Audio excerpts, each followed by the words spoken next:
Hello, my name is Nima Golipur, and this is gameplay footage that I made for a horror game called Antmill. It basically is like combining the themes of 80s body horror movies with the RPG survival resource management mechanics of games such as Resident Evil and Bioshock. Now, for this level, you start in this room, which is like a laboratory. For the first act, there's a cutscene that shows that the player is waking up. Now, the story behind this game is that you're in a hospital in the middle of a jungle. You wake up to a whisper in your voice that constantly tells you to, yeah, you have to escape. And every patient, every medical staff in here is like a mixture between a hybrid of bugs and humans combined to form like a monstrous looking creature. And for the first act, your goal is to basically escape. Is to basically to escape is you have to get the card, like a key card from this doctor while his back is turned.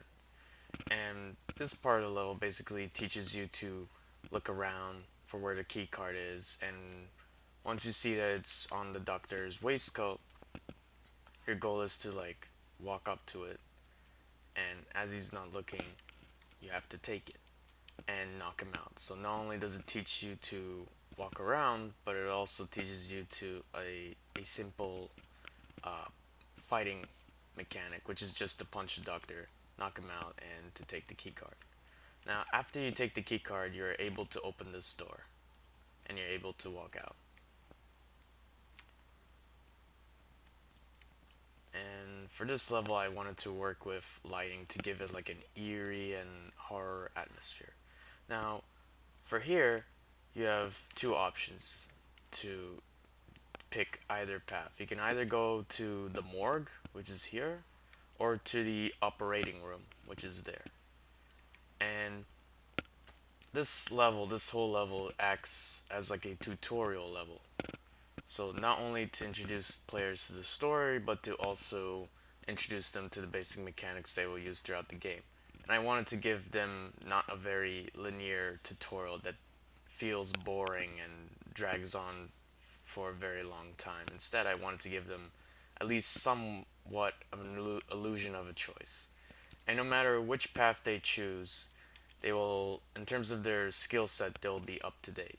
They would still have to backtrack the other room. So if I take the morgue, after I finish going to the morgue, I still need to go to the operating room on the other side to pick up a key card. Like the whole point is to teach the player the basic mechanics and to find a key. You need two key cards to go to the lobby to basically grant you access to the lobby.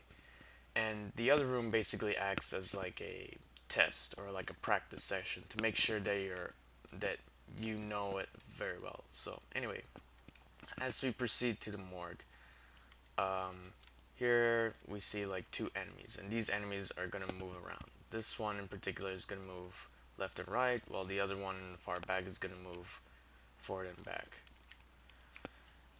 And so the way it's designed, I want players to basically have fun and to basically like grant as much freedom as they want and how they want to get the key card. Now, the three lights actually, the four lights that are here is are the key cards.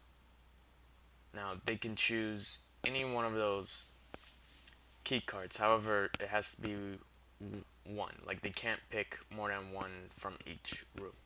Partly because you need two different key cards, one from this room, one from the other room. But anyway, the four lights represents the key cards that they could take. Like they could go here or back or all the way to the back, while trying to avoid this and the two enemies. Now the way they can do is they could like sneak behind here, time it, wait for the enemy's turn, wait for that one's not looking, go ahead and like take either one.